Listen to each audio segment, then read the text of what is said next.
Welcome to Futility Closet, a celebration of the quirky and the curious, the thought-provoking and the simply amusing. This is the audio companion to the website that catalogs more than 9,000 curiosities in history, language, mathematics, literature, philosophy, and art. You can find us online at futilitycloset.com. Thanks for joining us. Welcome to episode 95. I'm Greg Ross. And I'm Sharon Ross. Robert Smalls was a slave working as a ship's pilot in Charleston, South Carolina, when one morning in 1862 he seized a rare chance at freedom. In today's show, we'll tell how Smalls' bold action saved 17 people from slavery and changed the course of South Carolina's history. We'll also reflect on justice for bears and puzzle over a hijacker's surprising request. This podcast depends on the support of our listeners to keep going. If you want to know that you are one of the reasons that we can keep making this show each week, check out our Patreon campaign at patreon.com/futilitycloset or see the link in our show notes. And thanks so much to everyone who supports the show. This is the story of a man who seized an opportunity. Robert Smalls was a slave who was born in Beaufort, South Carolina in 1839.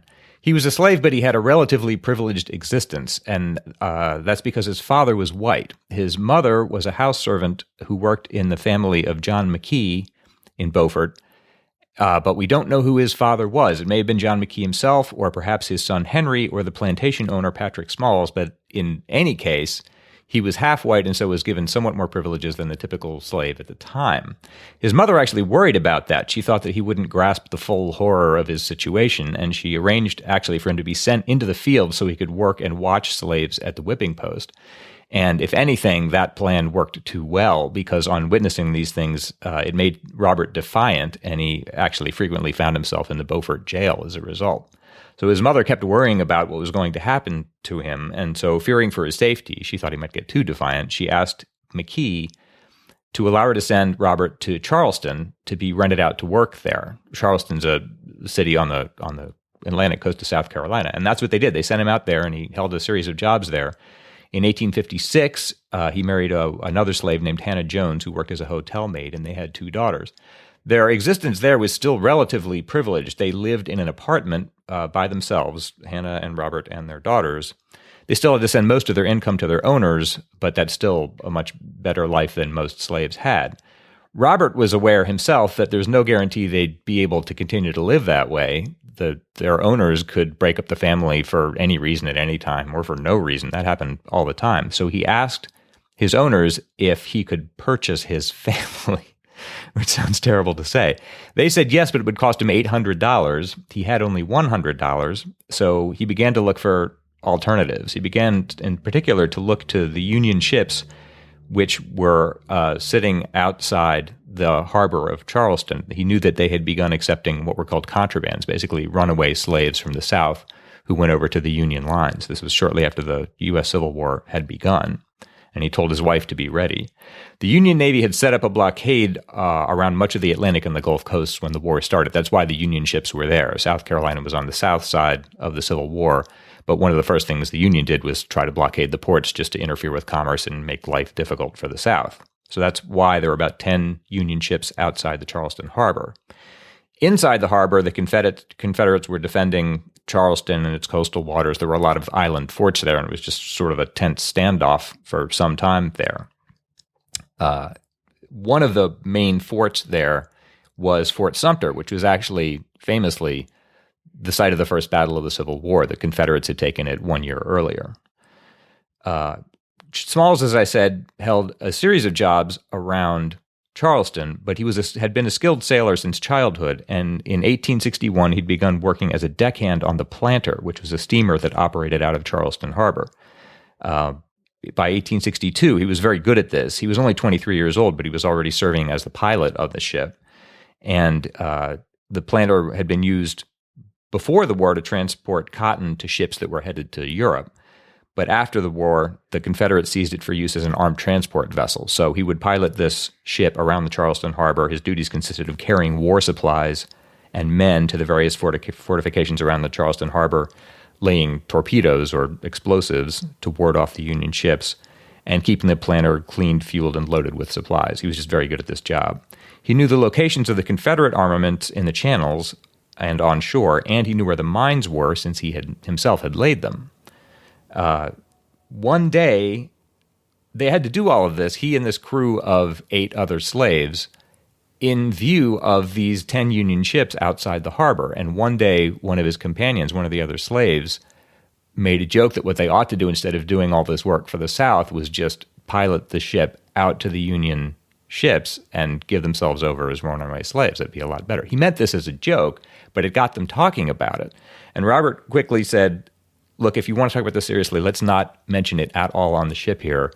Come to my apartment and we'll talk about it privately. And that's what they began to do. The plan was to become contrabands, to run across to the Union blockade ships. And they weren't sure when they were going to be able to do that. They met in a series of meetings at Robert's apartment, and he said basically, over time, hide the provisions you would need in the hold of the planter of the ship that they worked on, where the 3 Union officers on the ship wouldn't discover them, and we'll just wait and watch for our opportunity. And that opportunity eventually came. On May 12th, 1862, the ship had been out for 2 weeks supplying various island points and finally returned to Charleston around nightfall and was moored at the southern wharf there. It was due to go out again the next morning, and so it was heavily armed. It had 200 rounds of ammunition, a 32-pound pivot gun, a 24-pound howitzer, and 4 other guns. Now, because the ship had been gone for 2 weeks, everyone was tired, and the 3 white officers decided to go into town for the evening, which was flatly against Confederate naval policy, which was that for them all to go together. Yeah, the normal rule was that at least one officer had to stay with the ship at all times. Normally, all 3 of them slept on the ship, but the captain, a man named Brelier, would have been subject to court-martial if anyone knew that they were doing this. They had done it in the past, and Robert had noticed them doing it. So the 3 decided to go into town, and when they left, the rest of them put their plan into effect. There were 10 Union ships enforcing the blockade of Charleston, and they hoped to just steam straight out to them.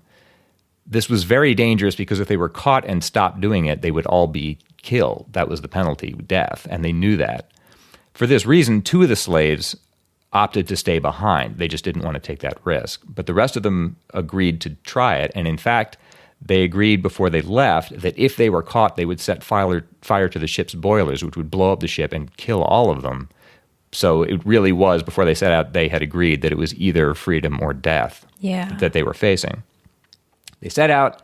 So this is Smalls and the remaining crewmen set out at 2 a.m. He said a prayer to himself, "O Lord, be with us on this fateful journey."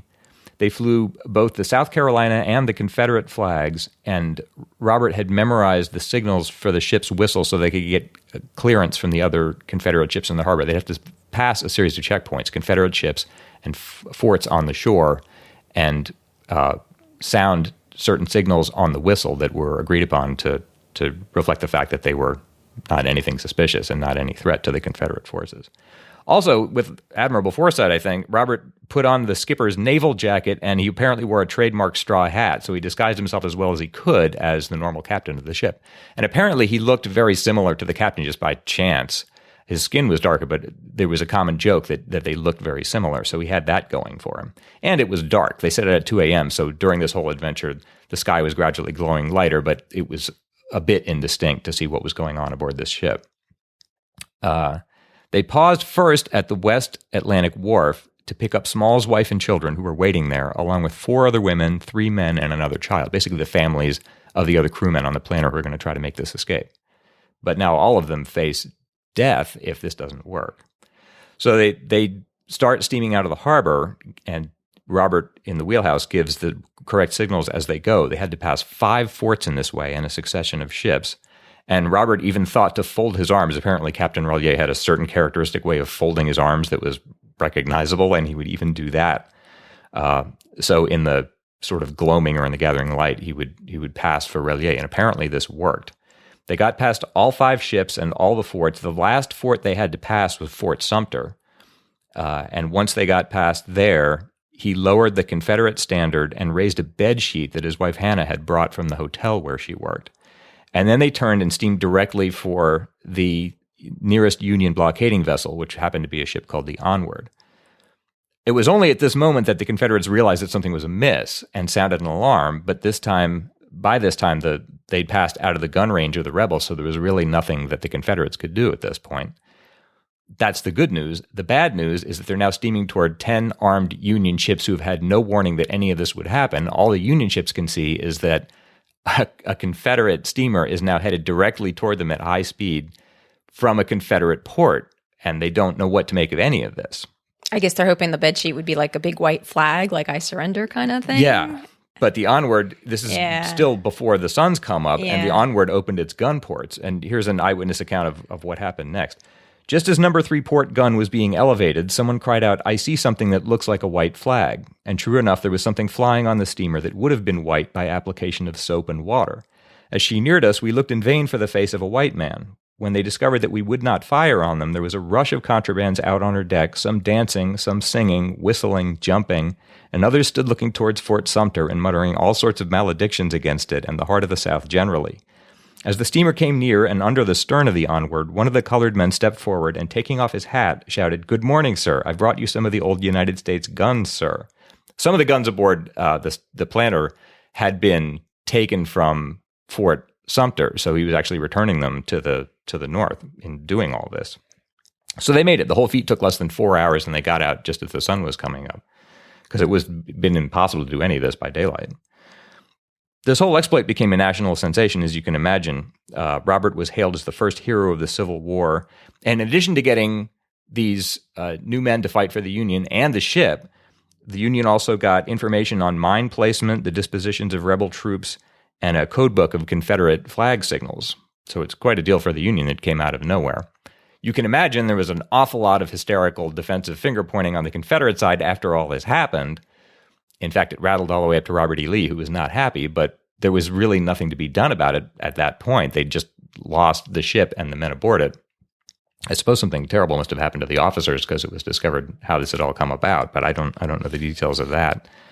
If the South had won the Civil War and kept the institution of slavery, then I suppose Robert Smalls would have spent the rest of his life piloting a boat around Charleston Harbor. Instead, once he got his freedom, here's what he did with the rest of his life. He lobbied the Secretary of War to allow the Union to begin enlisting black soldiers, and Abraham Lincoln permitted this a few months later. In October 1862, he returned to the planter, now on the Union side, to participate as a pilot in the blockade of Charleston. He was engaged in about 17 military actions. He was promoted to the rank of captain himself and became one of the highest-paid black soldiers of the war, earning $150 a month. At the end of the war, he received a commission as a brigadier general in the South Carolina militia. He opened a school for black children in 1867. He published a newspaper starting in 1872. He served as a delegate to the 1868 South Carolina Constitutional Convention, taking a role in drafting South Carolina's state constitution.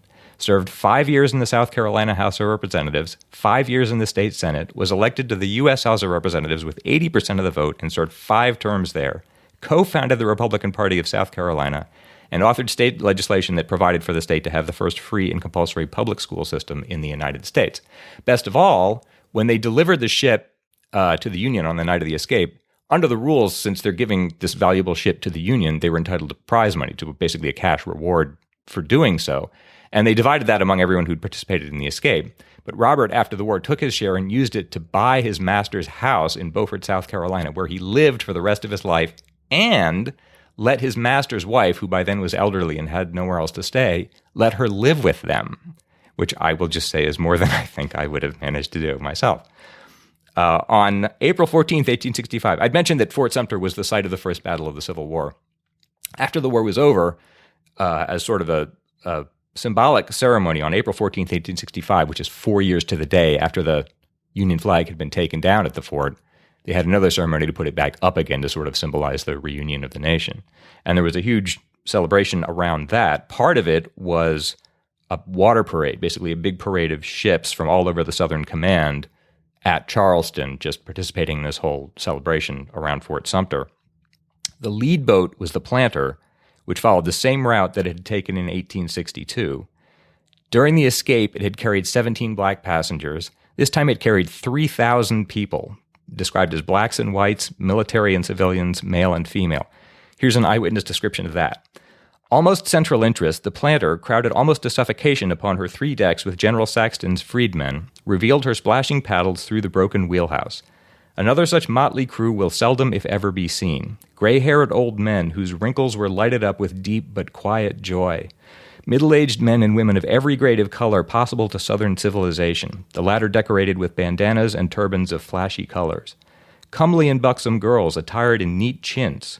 Cadaverous and ragged beings holding about them their tattered garments. Boys and girls whose jubilation exhibited itself in the most astonishing display. Huddled together like sheep in a pen, hanging over the gunwales, mounted on the posts, doubled up in furtive corners, peering through the gangways, darkening the wheelhouse, upon the top of which stood Robert Smalls, a prince among them, self-possessed, prompt, and proud, giving his orders to the helmsman in ringing tones of command. Robert Smalls died on February 22, 1915, in the same house where he'd been born a slave. He once said, "My race needs no special defense for the past history of them in this country. It proves them to be equal of any people anywhere. All they need is an equal chance in the battle of life."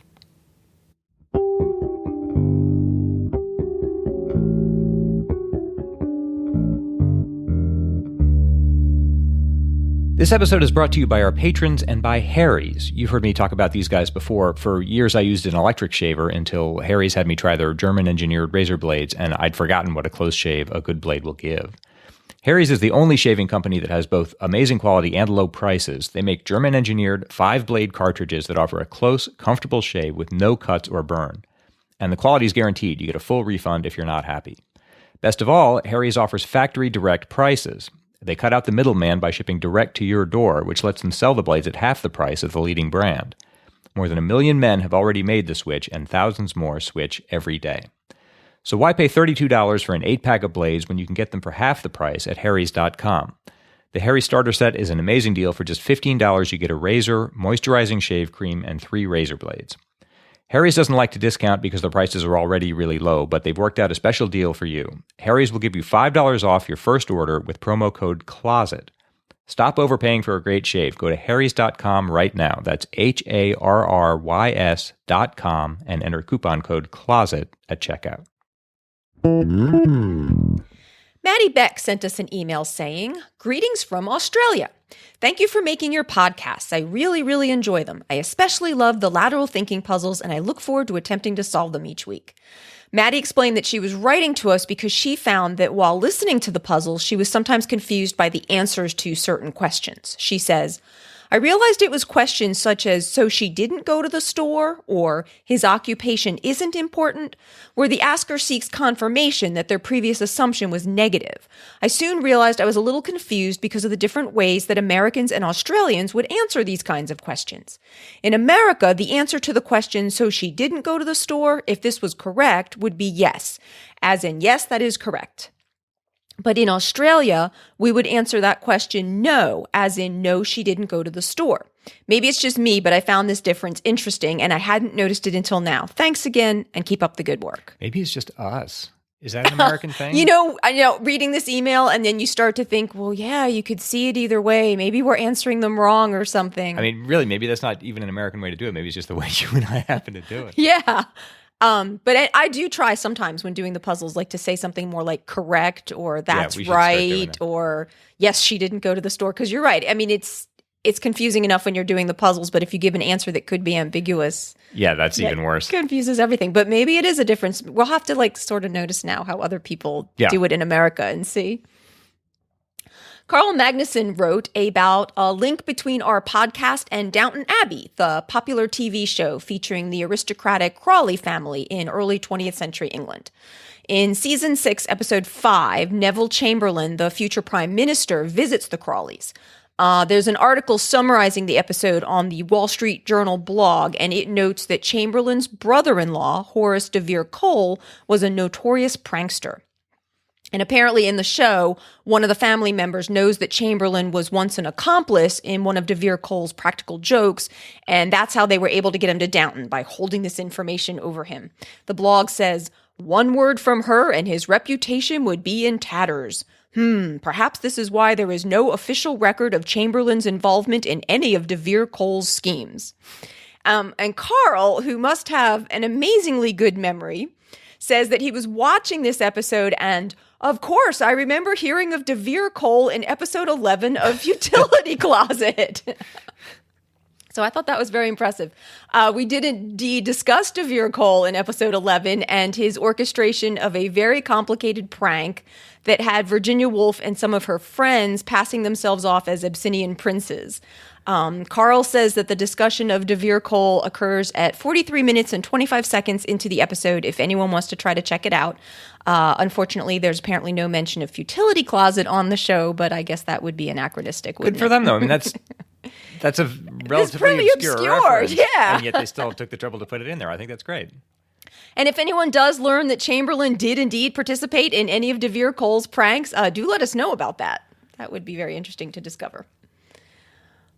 Carla Langendoon wrote, I'm a relatively new listener and have been catching up by starting from the beginning of your podcasts and enjoying them very much. Last night, I listened to episode 31 about animals on trial and told my husband about it.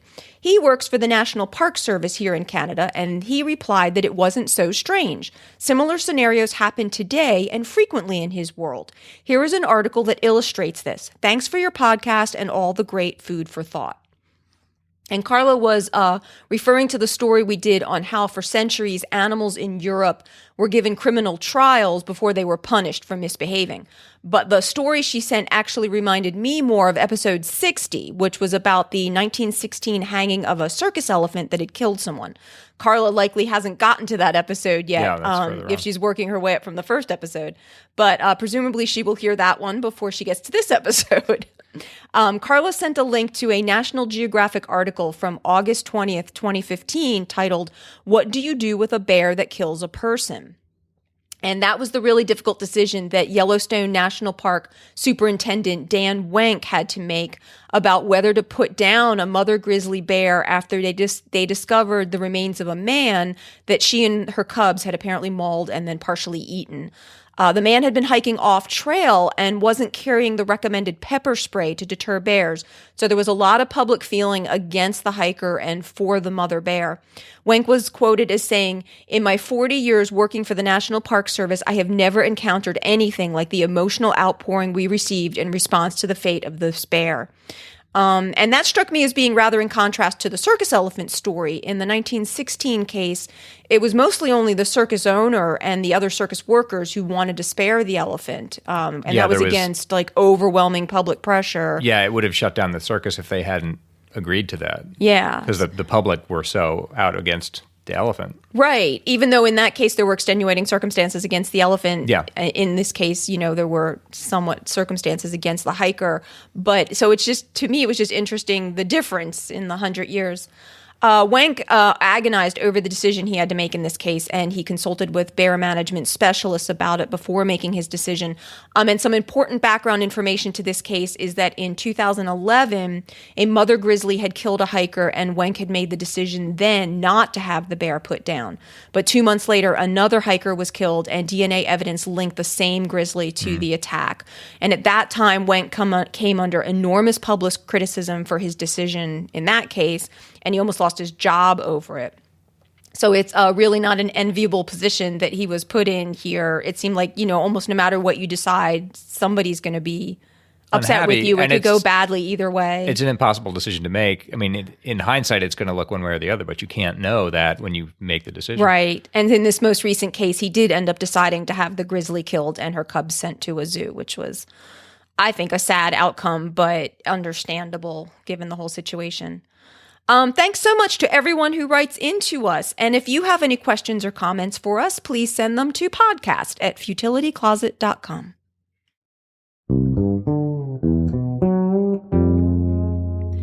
It's my turn to try to solve a lateral thinking puzzle. Greg is going to present me with an odd-sounding situation, and I have to try to figure out what's going on, asking only yes or no questions. This one's appeared originally on the NPR program Car Talk back in 2012.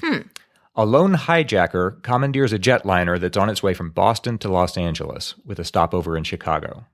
He tells the pilot at gunpoint to land the plane at the Chicago airport and to tell the authorities that he wants 3 parachutes and a suitcase packed with $1 million. The authorities give these to him, and in return, he releases half the hostages.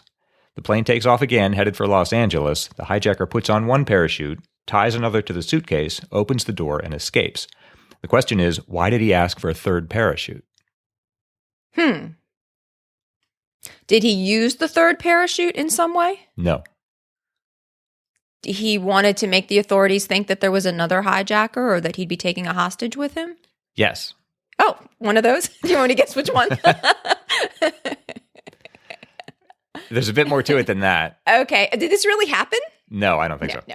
Oh, there's a bit more to it than that. Okay. Is it that he wanted to make the authorities think that there was another person with him? That there was going to be another person jumping out of the plane? Yes. Do I need to figure out specifically who that other person was supposed to be or what role they were supposed to be playing? Did he want them to think there was another hijacker? No. Did he want them to think he was going to have a hostage? Yes. A specific person like the pilot? Not a specific person. But why did he want them to think? Because he didn't want them to give him defective parachute. You're really good at this. Although that would be, could you imagine that the authorities would do that and let him just plummet to the ground? You're really good at this. Yes, just to spell this out. His idea was that if he'd only asked for 2 parachutes, the feds might think, well, he'll need one for himself and one for the suitcase with the money, and so they can put holes in the parachutes or rig them somehow so he'll just plunge to his death. If he asked for 3 parachutes, then they might imagine that he wants one to bring a hostage with him and they can't afford to rig the parachutes. Wow. My notes do say I don't think the feds would commit murder to foil a hijacker, but arguably he might have thought they would. That's true. That's true. Okay, since you got through that so quickly, I've got another one worked out.